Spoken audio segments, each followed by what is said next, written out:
Nós estamos aqui com o Ranielson, ele é produtor aqui na TV Master. Olá, Ranielson, tudo bom? Olá, tudo jóia? É um prazer para mim tentar explicar um pouquinho desse mundo de jornalismo de TV. Então, nós gostaríamos de saber como que acontece a seleção de notícias. Dentre tantas, como que vocês fazem para decidir aquelas que vão ao ar e aquelas que não serão publicadas?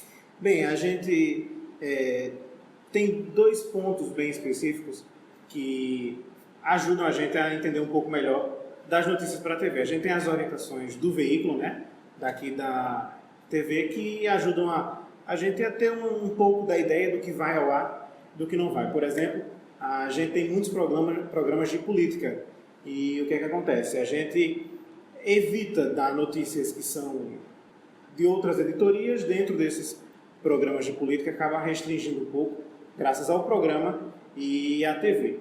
E também tem aqueles critérios que acabam sendo um pouco pessoais e subjetivos da gente. Que, por exemplo, eu posso entender que uma notícia é mais importante do que outra, por fazer referência a um político mais importante, ou não, ou fazer referência a uma cidade maior ou não. São critérios que acabam passando mais por um crivo pessoal. Eu, como produtor, às vezes também como editor do programa, decido por mim mesmo, é bem um critério pessoal, o que vai ao ar ou não. Mas tudo isso, o principal fator, é justamente aquilo que a TV, a diretriz que a TV passa para a gente. Você consegue observar a teoria do gatekeeper sendo aplicada dentro da empresa que você trabalha? De forma direta, às vezes a gente não consegue perceber, porque os nossos critérios acabam sendo afetados muito pelos critérios da TV. Aí fugiria um pouco do gatekeeper, porque a teoria do gatekeeper é voltada exclusivamente na pessoa. Mas acaba acontecendo, sempre acontece, porque o jornalismo em si, ele deve ser imparcial, mas só que o jornalista, a pessoa do jornalista, ela às vezes não consegue ser imparcial e suas opiniões acabam influenciando nos critérios do que a gente acha que é notícia e do que não acha. Então, acaba que, de uma certa forma, acontece essa teoria do gatekeeper, mas não diretamente, porque os critérios da TV interferem às vezes muito mais do que o nosso.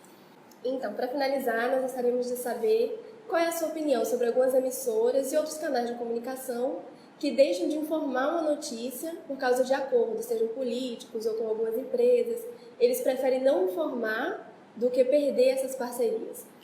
Bem, a gente sabe que isso não deve acontecer no jornalismo, mas de forma teórica é bem comum que a gente vá contra isso. Só que, às vezes, nós, da área do jornalista, nosso espaço de jornalista está um pouco abaixo dos administradores, digamos assim, da TV, que acabam passando uma linha editorial diferente, às vezes, do que a gente acredita. Claro que é uma situação que não deve acontecer, a gente deve priorizar a informação acima de qualquer coisa, mas a linha editorial ela acaba interferindo bastante naquilo que a gente faz. E, por estar no mercado, às vezes a gente tem que ceder de alguma forma e tentar expor a nossa opinião ou expor aquela notícia, fazer aquela notícia ser informada para outras pessoas, aparecer para outra pessoa de uma forma mais nossa, como através de blogs ou redes sociais, já que nós, como jornalistas, temos mais propriedade, digamos assim, para apresentar um fato nas redes sociais do que uma pessoa que teria menos instrução, porque nós temos a ideia daquilo que é notícia e podemos passar com mais credibilidade. Infelizmente é uma coisa que acontece, nós temos que fazer o possível para lutar contra, mas até então a gente vai lidando com o viés editorial da empresa. Então, essa responsabilidade das notícias que vão para o ar não são totalmente do jornalista, sempre tem aquela administração da empresa por trás também. Isso, até porque a empresa de jornalismo, o veículo, ele não é só o setor de jornalismo, também tem um setor comercial por trás que infelizmente acaba interferindo, mas a gente sabe que a publicidade, o setor comercial, o jornalismo, todos eles giram em torno de si mesmos para poder fazer o veículo funcionar. Infelizmente é uma coisa que acontece, mas a gente tenta reforçar sempre a credibilidade, reforçar aquilo que importa para os nossos telespectadores. Então, muito obrigada.